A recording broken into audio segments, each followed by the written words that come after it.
Hey folks, back with another video. Let's dive into what stories got my attention today. Starting with Afghanistan, at least 8 civilians were killed and 7 more were wounded after 3 mortars hit near residential houses in Nawabad area in the city of Ghazni this evening. Now, the provincial police spokesman Wahidullah Juma said. He said that the incident happened when the first mortar shelled by the Taliban hit a house in the area and that the 2 others hit the area when the people gathered to help those affected.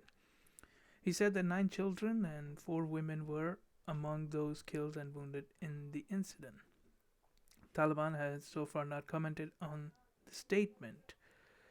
Now, this comes as violence has increased in many parts of the country despite the ongoing efforts to begin direct talks with Taliban in Qatar, something that I have been covering in some of my previous videos. The number of attacks in Afghanistan have been on the rise. Now, I predict that once the Allied forces leave Afghanistan, there will be more such bombings until the local government and people are forced to take responsibility, or else the neighboring countries will start playing politics in Afghanistan, seeing an opening. The Allies need to also make another deal with the neighboring countries to stay out of the Afghan business. Moving on, it seems that Prime Minister Abiy Ahmed has denied calls from the United Nations and allies in the region to negotiate with the leaders in Tigray, home of the ethnic group that dominated the federal government before he took power in 2018. Abiy accused the leaders of Tigray of undermining his democratic reforms. Government fighter jets have since been bombing targets in the region, which borders Sudan and Eritrea. 8 workers on Sunday reported having fighting in several parts of the region, with at least 6 dead and dozens wounded. Also on Sunday, Abiy named a new chief of the army, a new intelligence chief, and a new federal police commissioner and foreign minister. Changes that the democratic transition he promised, changes that analysts said brought close allies into top posts as the conflict escalates. The democratic transition he promised is endangered by the Tigray conflict, the international crisis group think tank warned this week. Now, in a televised address on Sunday, Abiy urged the international community to, quote, to understand the context and the consistent transgressions, end quote, by the Tigrayan leaders, which led the government to undertake, quote, this law enforcement operation, end quote. Now, Tigrayans complained that Abiy, who is from the Oromo ethnic group, Ethiopia's largest, has unfairly targeted them as part of a crackdown on past rights abuses and corruption.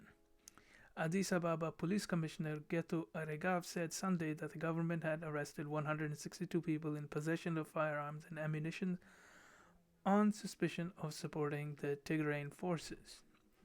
The suspects were under investigation, he said in a statement. He did not identify their ethnicity. Now, the mayor of the capital, Adanesh Abibe, said on Saturday that several TPLF members working in the administration had been arrested on suspicion of planning to disrupt the peace.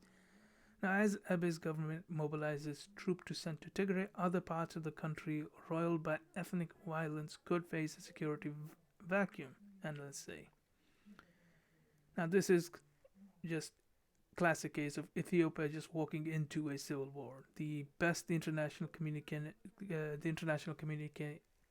can do now is to try to prevent foreign actors from entering into the country to cause more chaos or play their own politics, or finding Ethiopia weak, they might try to take away chunks out of Ethiopia. Moving on, Russia and Turkey have tentatively agreed to a 2-stage deal to end the fighting in Nagorno-Karabakh. a move that comes as Azerbaijan makes decisive gains on Armenia in the contested enclave.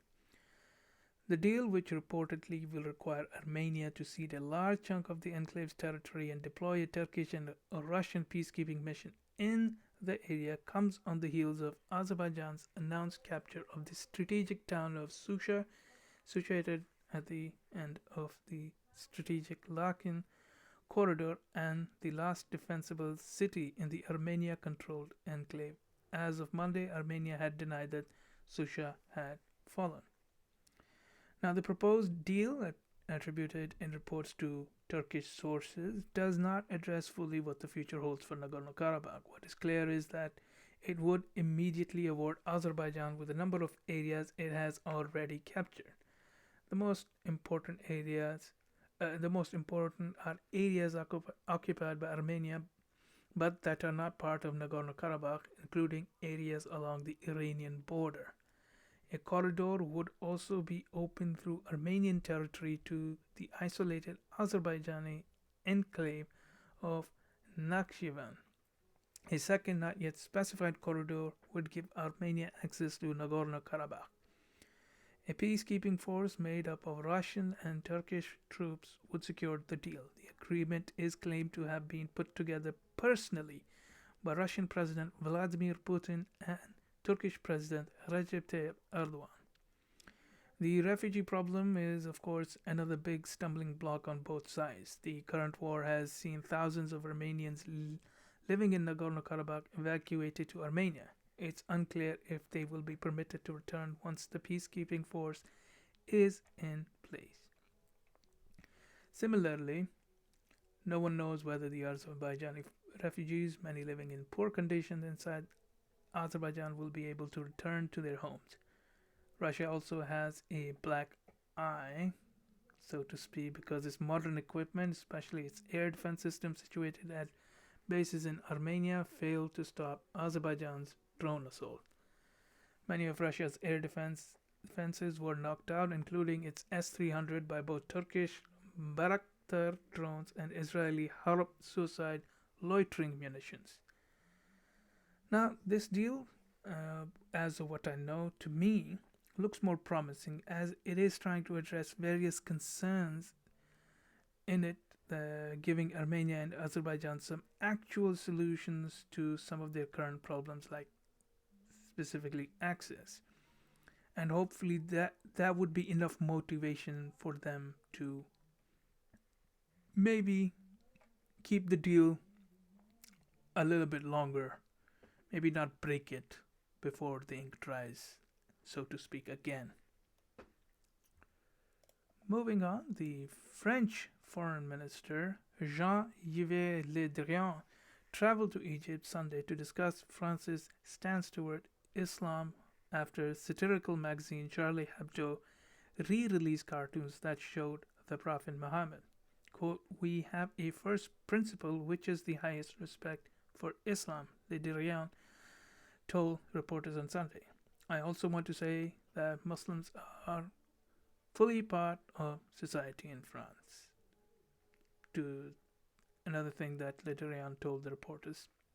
Now, Le Drian met with Egyptian President Abdel Fattah al-Sisi and Egyptian Foreign Minister Sameh Shoukry. After meeting with the two Egyptian leaders, Le Drian said an, quote, "anti-French," end quote, campaign in Muslim community was the result of a distortion of French President Emmanuel Macron's comments on the issue. Le Drian said, quote, "We are confronted by a terrorism threat, fanaticism, on our soil but also elsewhere, and this battle is a common battle," end quote. Le Drian then thanked the Sheikh Ahmed Al-Taib, the Grand Imam of Al-Azhar and the highest authority on Islam in Egypt. The Grand Imam leads the Al-Azhar Mosque and the prestigious Al-Azhar University, which many believe to be the foremost religious institution for Sunni Muslims across the world. Last month, Al-Tayyib referred to remarks by Macron as, quote, "racist and spreading," quote, "hate speech." Al-Tayyib remained unmoved by Le Drian on Sunday. He also denounced terrorism in the name of the religion. Le Drian said that the discussion between them was marked by quote unquote great frankness, but added, quote, the Grand Imam suggested that we work together to deepen this common convergence, end quote. Now, this, in my opinion, is a smart move by the French foreign minister as he is appealing directly to an old institute that has deep roots with Islam, something the Western countries need to use to address the Islamic element of the problem directly. And this would be the right way to also, let's just say, allay the fears that the Muslims have. Hopefully, this will work out. That's all I can hope for this. Moving over to Myanmar. Myanmar authorities are due to release early election results on Monday after what happened to be an enthusiastic general election turnout despite fears of the pandemic. Voters in Myanmar's biggest city, Yangon, turned up in large numbers on Sunday to vote in nationwide elections that are expected to return to power the party of Nobel Peace Prize laureate Aung San Suu Kyi. Now, Aung San Suu Kyi's National League for Democracy (NLDP) party won the last election in 2015 in a landslide, ending more than 5 decades of military dictated rule in the country. Representatives are also being elected to the upper house with 161 seats up for grabs in the 217-seat chamber. Traditional campaigning ahead of the election was severely limited by social distancing and quarantines in some areas.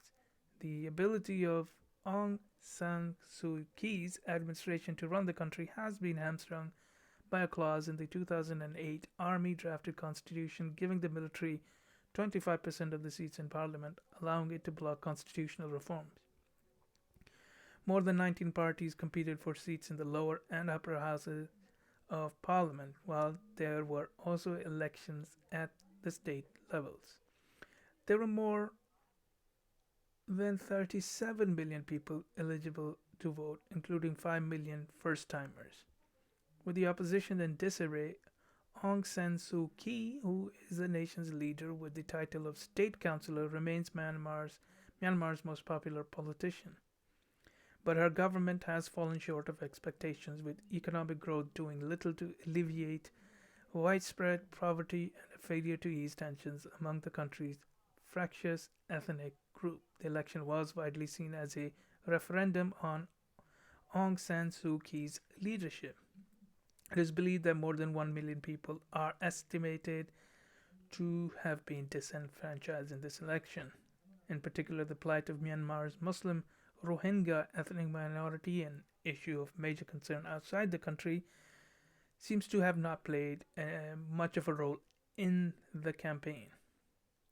Well, I will look out for any developments in this regard as the clear picture of emerges of what the future of Myanmar's next government will look like. Well, that's it for this video. If you like the video, then hit that like button and subscribe for future updates. Write in the comments what I missed or any other thoughtful comments, and I will see you in the next video.